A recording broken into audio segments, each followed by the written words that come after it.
মাথা নষ্ট করা গরমে আজকে আমি আপনাদের মাঝে কলিজা ঠান্ডা করার মতো একটি রেসিপি নিয়ে চলে এসেছি।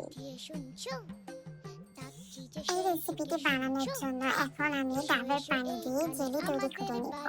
জেলি তৈরি করার জন্য আমি এখানে একটা ডাবের পানি নিয়েছি ও চিনি ও আগার আগার পাউডার দিয়েছি 3 টেবিল চামচ। এখানে জেলির জন্য ডাবের পানিটা ফোটার অপেক্ষায় আছি। ফুটে গেলে এটা আমি হালকা ঠান্ডা করে এখানে আমি ফুড কালার ইউজ করব।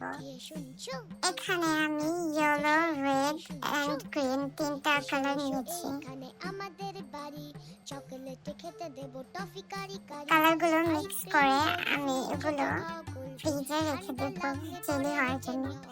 জেলি হয়ে গেলে আমরা এখানে এরকম করে কেটে আবারও ফ্রিজে রেখে দিয়েছি।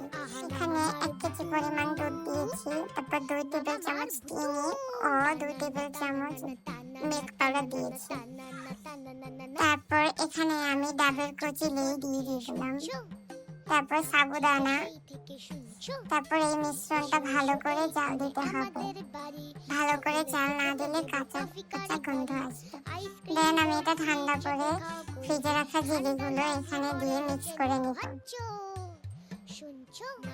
দেন আমি ঠান্ডা ঠান্ডা এটা পরিবেশন করব।